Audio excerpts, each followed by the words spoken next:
ನಮಗೂ ಕೂಡ ಒಂದು 4 ಮಾತನ್ನ ಆಡಬೇಕನ್ನುವಂತ ಭಾವನೆ.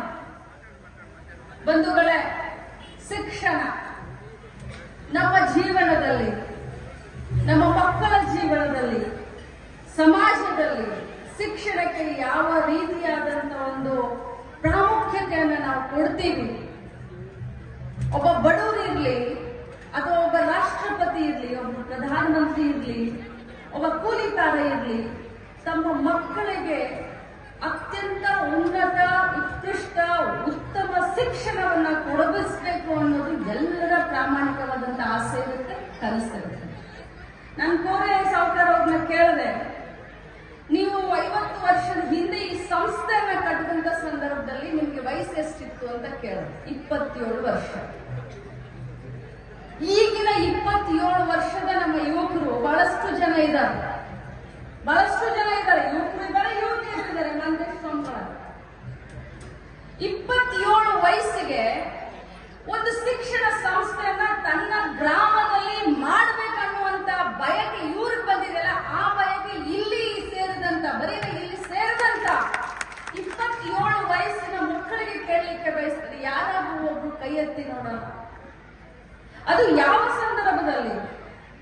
ಆಗ ತಾನೇ ನಮ್ಮ ದೇಶಕ್ಕೆ ಸ್ವತಂತ್ರ ಸಿಕ್ಕಿತ್ತು. ಒಂದು 27-28 ವರ್ಷ ಆಗುತ್ತೆ. ಯುವಕರು ಶಿಕ್ಷಣವನ್ನ ಕಟ್ಟಬೇಕು, ಶಿಕ್ಷಣವನ್ನ ಬೆಳೆಸಬೇಕು. ಇನ್ನೂ ಒಂದು ಮಾತನ್ನ ಬಹಳಷ್ಟು ಚೆನ್ನಾಗಿ ಹೇಳಿದ್ರು, ನಮಗೆಲ್ಲರಿಗೂ ಗೊತ್ತಿರುತ್ತೆ. ನಾನು ಕೇಳಿದೆ, ಪ್ರೇರಣೆ ಏನು ನಿಮ್ಗೆ ಶಿಕ್ಷಣ ಸಂಸ್ಥೆಯನ್ನ ಕಟ್ಟಬೇಕನ್ನೋದು ಪ್ರೇರಣೆ ಏನು? ಈಗ ನಮಗೆ ರಾಜಕಾರಣಕ್ಕೆ ಬರ್ಬೇಕಾದ್ರೆ ನಮಗೇನು ಪ್ರೇರಣೆ ಅನ್ನೋದು ನಮ್ಗೆ ಗೊತ್ತಿರುತ್ತೆ.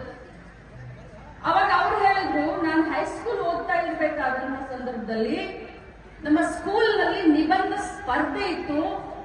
ಆ ನಿಬಂಧ ಸ್ಪರ್ಧೆಯಲ್ಲಿ ನಾಳೆ ನೀನು ಭವಿಷ್ಯದಲ್ಲಿ ಶಿಕ್ಷಣ ಮಂತ್ರಿ ಆದ್ರೆ ನೀನ್ ಏನ್ ಮಾಡ್ತೀಯ ಅನ್ನೋದನ್ನ ಕೇಳಿದ್ರು.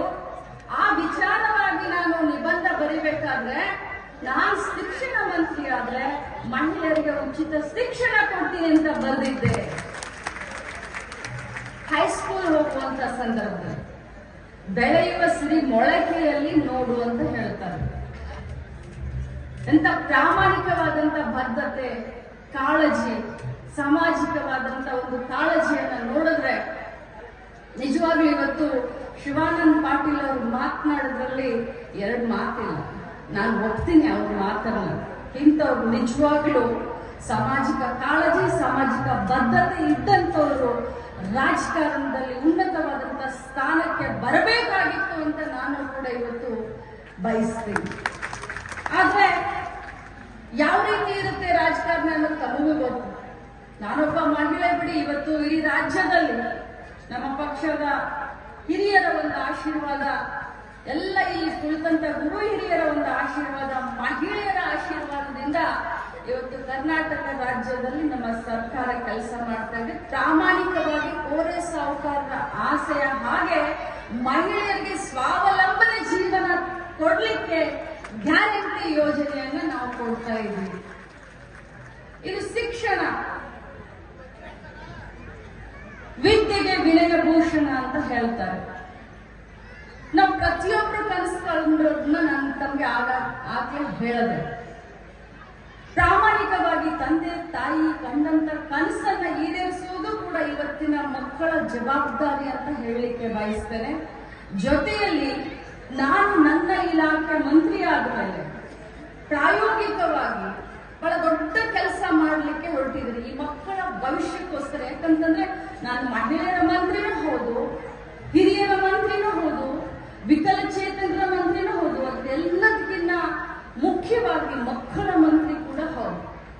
ನನ್ನ ಮಕ್ಕಳ ಭವಿಷ್ಯಕ್ಕೋಸ್ಕರ ಬಹಳ ದೊಡ್ಡ ಒಂದು ಹೆಜ್ಜೆಯನ್ನ ಇಡ್ಲಿಕ್ಕೆ ಹೊರಟಿದ್ದೇನೆ. ಅದಕ್ಕೆ ತಮ್ಮೆಲ್ಲರ ಸಹಕಾರ ನನಗೆ ಬೇಕು ಅಂತ ಕೇಳ್ತೇನೆ. ಏನಪ್ಪಾ ಅದು ಅಂತಂದ್ರೆ, ಪ್ರಾಯೋಗಿಕವಾಗಿ ನನ್ನ ಕ್ಷೇತ್ರದಲ್ಲಿ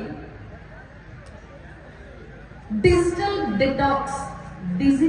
ಡಿಟಾಕ್ಸ್ ಅಂದ್ರೆ 7 ಗಂಟೆಯಿಂದ ಸಾಯಂಕಾಲ 7 ಗಂಟೆಯಿಂದ 9 ಗಂಟೆವರೆಗೆ ನಾವೆಲ್ಲರೂ ಕೂಡ ಸ್ವಯಂ ಪ್ರಾಮಾಣಿಕವಾಗಿ 7ರಿಂದ 9 ಗಂಟೆವರೆಗೆ, ಅದು ಮಹಿಳೆಯರಿರ್ಬೋದು ಪುರುಷರಿರ್ಬೋದು, ಟಿವಿ ನೋಡ್ಕೊಡು. ಮೊದಲೇ ನಾವು ನಮಗೆ ಗೆರೆಯನ್ನು ಹಾಕೊಳ್ಳೋಣ, ನಾವು ನಮಗೆ ಲಕ್ಷ್ಮಣ ಗೆರೆಯನ್ನು ಹಾಕೊಳ್ಳೋಣ. ಯಾಕಂದ್ರೆ ಇವತ್ತಿನ ನಮ್ಮ ಮಕ್ಕಳು ನಮ್ಮ ಲೋಣಿ ಊರಿನ ಭವಿಷ್ಯ ಅಷ್ಟೇ ಅಲ್ಲ, ಪ್ರಾಮಾಣಿಕವಾಗಿ ಹೇಳಬೇಕು ಅಂದ್ರೆ ಬಿಜಾಪುರ ಜಿಲ್ಲೆಯ ಭವಿಷ್ಯ, ಈ ರಾಜ್ಯದ ಭವಿಷ್ಯ, ಈ ದೇಶದ ಭವಿಷ್ಯ, ಸಮಾಜದ ಭವಿಷ್ಯ.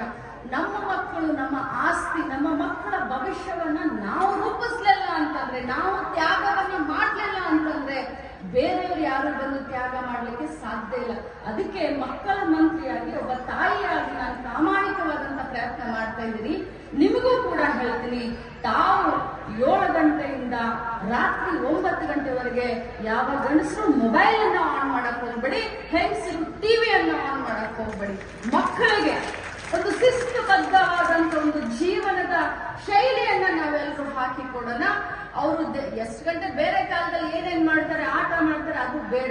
ಬಟ್ ಕಂಪಲ್ಸರಿ 7 ರಿಂದ 9 ಗಂಟೆವರೆಗೂ ಈ ಡಿಜಿಟಲೀಕರಣ ಅಂತ ಏನಿದೆಯಲ್ಲ, ಇದನ್ನೆಲ್ಲ ಪಕ್ಕಕ್ಕಿಟ್ಟು ನಮ್ಮ ಮಕ್ಕಳಿಗೆ ವಿದ್ಯಾಭ್ಯಾಸವನ್ನ ಮಾಡಿಕೊಡಿಸ್ಲಿಕ್ಕೆ ತಾವೆಲ್ಲರೂ ಮುಂದಾಗಬೇಕು.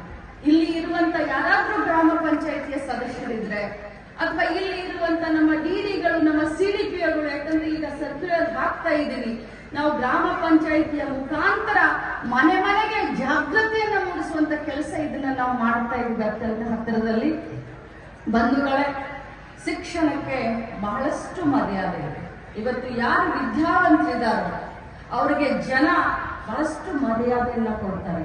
ಎಲ್ಲಿ ವಿದ್ಯೆ ಇದೆಯೋ ಅಲ್ಲಿ ಖಂಡಿತವಾಗ್ಲೂ ಲಾಭನೂ ಇದೆ, ಕೀರ್ತಿನೂ ಇದೆ. ವಿದ್ಯೆ ಎಲ್ಲಿ ಇರುತ್ತೋ ಅದು ತಾನಾಗಿನೇ ಲಾಭ ಮತ್ತು ಕೀರ್ತಿ ಅವರನ್ನ ಹುಡುಕೊಂಡು ಬರುತ್ತೆ. ಸೊ ಇಂಥ ಒಂದು ಶಿಕ್ಷಣಕ್ಕೆ ಆದ್ಯತೆಯನ್ನ ಕೊಟ್ಟು ತಮ್ಮ 27ನೇ ವಯಸ್ಸಿಗೆ ಈ ಒಂದು ಗಿಡವನ್ನ, ಈ ಒಂದು ಬೀಜವನ್ನ ಹಾಕಿ ನೆಟ್ಟು ಇವತ್ತು ಸಾರ್ಥಕತೆಯ 50ನೇ ವರ್ಷದ ಸುವರ್ಣ ಮಹೋತ್ಸವವನ್ನ ಆಚರಣೆ ಮಾಡ್ತಾ ಇದ್ದಾರೆ. ನಮ್ಮನ್ನು ಕೂಡ ಈ ಒಂದು ಸಂದರ್ಭದಲ್ಲಿ ನಮ್ಮನ್ನು ಕೂಡ ಕರೆಸಿ ಹೇಳಿದ್ರು, ನನ್ನ ತಂಗಿಯ ಸಮಾನ ನೀವು ಈ ಕಾರ್ಯಕ್ರಮಕ್ಕೆ ಬಂದಿದ್ದು ನನಗೆ ಅತ್ಯಂತ ಇಷ್ಟ ಆಯಿತು ಅಂತ ಹೇಳಿದ್ರು.